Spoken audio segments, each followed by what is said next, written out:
Today I've got loads of milk and I'm going to have a go at making cheese.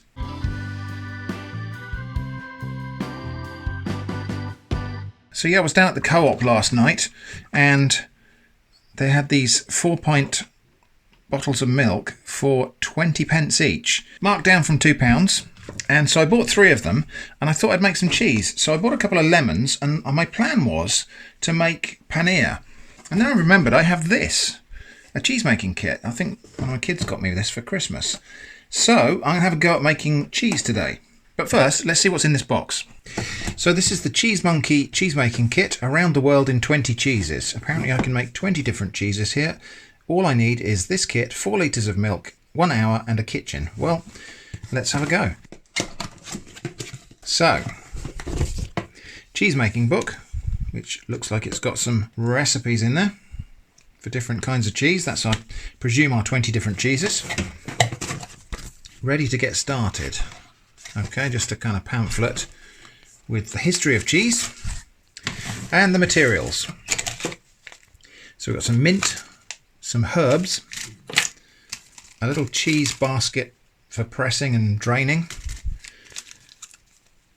4 little sachets of vegetarian rennet powder, piece of cheesecloth, citric acid,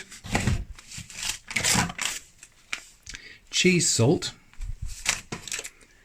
a small thermometer probe, and what is this? A spoon for ants? A tiny little spoon, presumably for measuring the rennet or salt or something. Okay, I'm going to leaf through the book and decide which cheese I'm going to make, and then we'll crack on. Okay, I think I'm going to make some grilling cheese. This is in the book as Greek grilling cheese, and to me that normally means halloumi, but interestingly they haven't called it halloumi, even though they have named a lot of the other cheeses, ricotta, mascarpone, mozzarella. They haven't actually said halloumi here. That might well be because this is not a fully authentic halloumi recipe, or maybe it's one of those protected origin things, I don't know.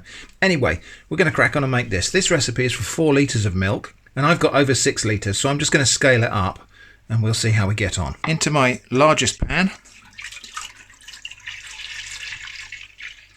I might not get all 6 litres of this milk in there, so maybe I will go for what the recipe says. So that's 2.27 litres. I think I'm only going to get 4 litres in there. Okay, so that's 4 litres of milk. And with the rest of my milk, which is obviously close to date, I'm going to have to try to make something else. Maybe I'll make a bit of paneer as well. So this is Blue Top, which in the UK means it's whole milk. That's about 4% fat, so not skimmed. This is a full fat milk. So just going to heat that gently until this reaches 32 degrees Celsius. The kit does contain this little thermometer probe, which I'm sure will be quite adequate. But since I have a digital one, I think I'm going to use that. And I'm going to heat this milk really, really gently so that we don't scald it. So it's only 10 degrees at the moment. Meanwhile, into 60 ml of cold water, I need to dissolve 2 microspoons of rennet. So this is a vegetarian rennet powder, which means it's made from probably a bacterial culture, I think they use for making rennet, rather than it being a animal origin. I'm having trouble getting the microspoon in there. That's what the rennet powder looks like. 2 microspoons of that go in there. Oh, that had a really weird... It's like that magic sand stuff. I'll just seal the rest of that rennet and we'll try and use that fairly soon. So, just dissolve that into the water. I've now got to prepare a water bath. So once I've put the rennet into the warm milk, I put the pan into a water bath at 32 degrees Celsius, and that will help to maintain the temperature because the rennet needs to be at a fairly stable temperature while it does its job. Milk is gradually coming up to temperature. We're at now 28, 29. So I'm going to keep monitoring this now, and as soon as that hits 32, I will turn off the heat and we can stir in the rennet. 30 degrees now, 31, 32. Right, okay, we're there. So the heat goes off now, and the rennet goes in, and we give that a really thorough stir to make sure it's all dispersed, and then we leave it alone. So, lid on, and then that goes into the water bath here, and then I'll need to maintain this at 32, so I'll need to periodically check this and just add some more hot water if it needs bringing back up to temperature. Okay, 45 minutes have elapsed, and let's have a look and see if we've got some curds forming here. So, yeah, we've got a curd forming, and I understand the way to test this is with a clean finger to just lift like that and see if we get what they call a clean break. I don't think that's quite there. I think I'm going to give that another 15 minutes. A further 15 minutes has elapsed. Let's have a look and see what we got. So, just going to test those curds again. Yeah, that's a much firmer. It might not look like it, but that was a firmer break this time. Now I need to cut these curds into 1.5 centimeter cubes inside the pan. So I'm just going to do a kind of grid that way. And then the same thing in the crossways direction. And then I've got to try and cut it horizontally, and obviously I can't get into the side of the pan there, so what I need to do now is that kind of thing at an angle, which is not exactly cutting it into cubes, but it's a close approximation.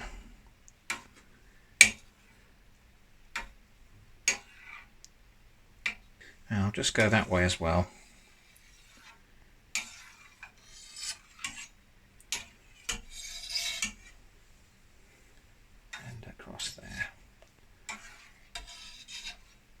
And now that I've cut the curds, what will happen is that some of the whey will start to work its way out of here. In fact, you can already see the curds starting to separate.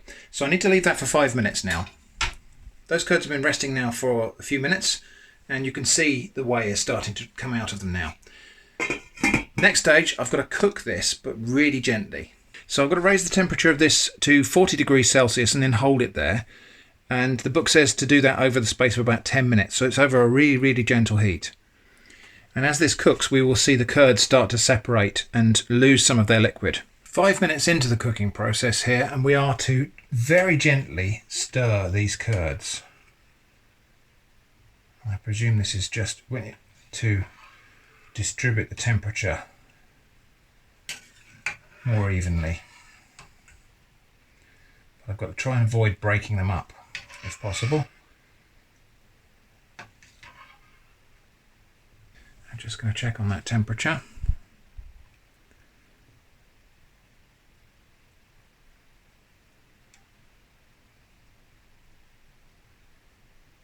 I'm aiming for 40, and we're just a little bit above, so I'll just turn it off for a moment. And we're seeing more and more whey come out now, which is to be expected. The curds will contract as the whey drains out of them or seeps out of them. And you can see really the curds have shrunk quite a lot, and they've firmed up because the whey is coming out of them, and so it's becoming more like cheese. Turn off the heat, and I'll cover it, and we'll leave that for another 10 minutes. That's had 10 minutes to stand, and again you can see how much the curds have shrunk and firmed up, and how much whey has come out of those curds. That's good. So now I'm just going to strain it through a double layer of muslin into my second largest saucepan. So just going to carefully transfer those curds into the colander, and we will reserve the whey because we've got to cook these curds again in boiling whey.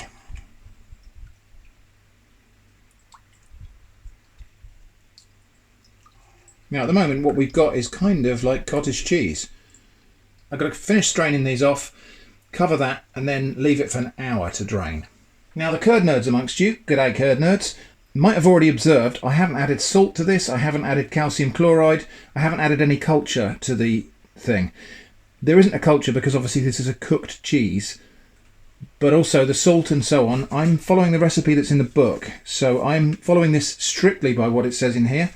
Some of those things like the salt and so on go in later, and that's probably just the way this particular cheese works, but if you think that's wrong, don't blame me, blame the book. After an hour of draining and under light pressure, the curds look like this, and it's coalesced into one big curd. Let's just give it a little taste like it is there. Just really mild, milky tasting cheese curds. And then I've got to divide this up into, well, it says 10 pieces, so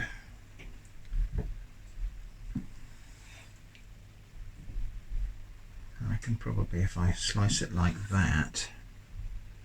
There we go, 10 pieces. Meanwhile over there, the whey is coming to the boil. So just to look at these little trimmings, which I'm going to eat now, we've got a nice bendy, but still quite moist curd. I'm just going to put a little bit of salt on that and taste it as is.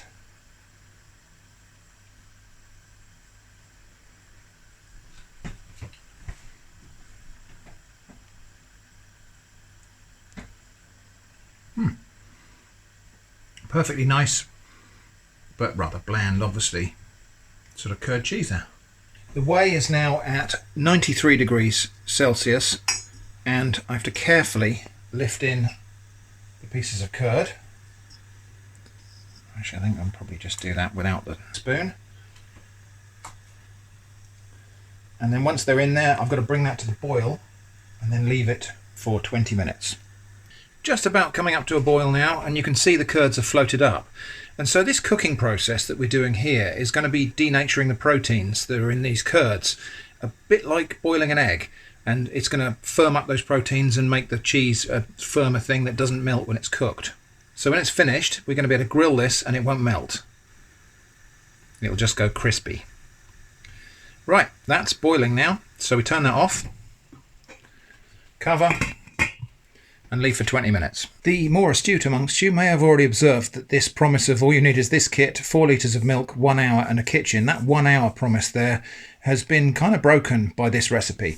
I'm assuming that somewhere in this book there's a simpler recipe that does take only an hour from start to finish. That's been sitting in the boiling hot whey for 20 minutes now, and we just got to take it out carefully.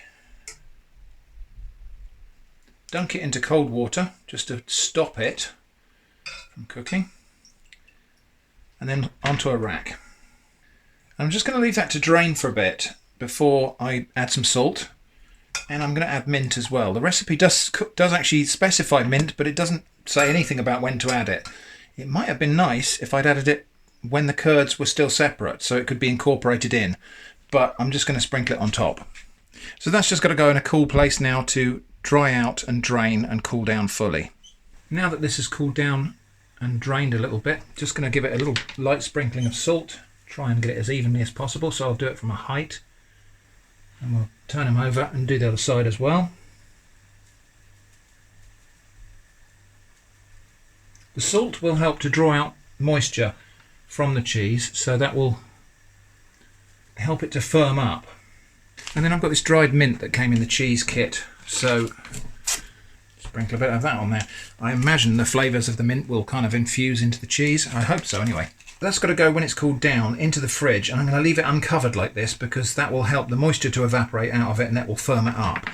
This leftover whey, this won't go to waste either, because we can actually get another cheese out of this. In theory, we can make ricotta out of this whey. I'm just going to add the remainder of that milk. Not strictly necessary, you can make ricotta directly just from whey, but I've just added about another ½ litre of milk. I'm going to bring that up to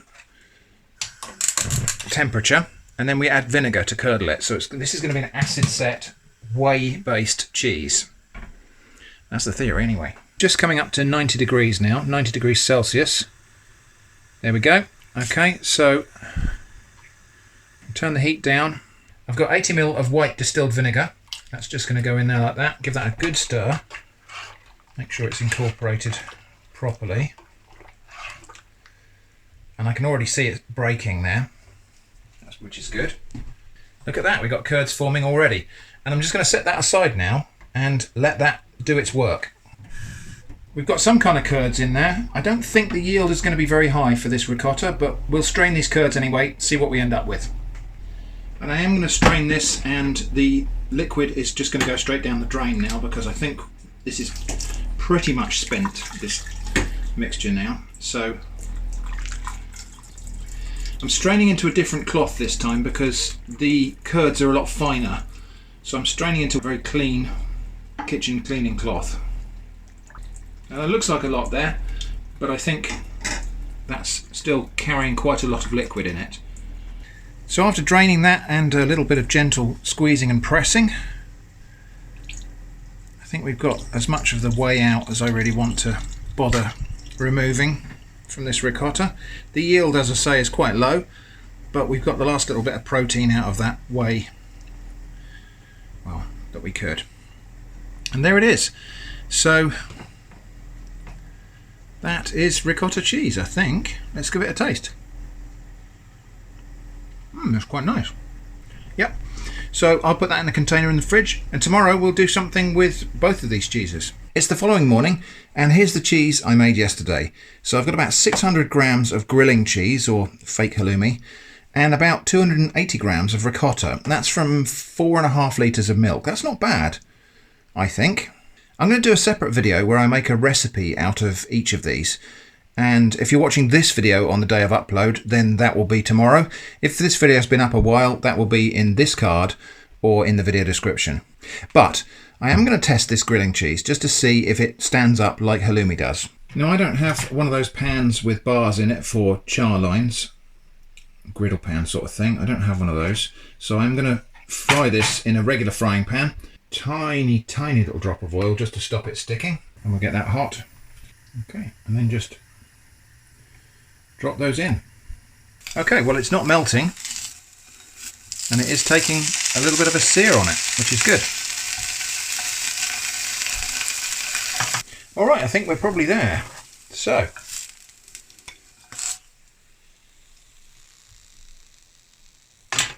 just going to give that a little chance to cool down, and then we'll give it a taste.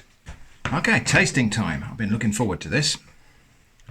So, in terms of texture, I would say it's a bit softer than halloumi, but it hasn't melted. It's definitely got that squeak that you get from halloumi or one of these grilled cheeses. If I'm honest, I'll say it's not as interesting.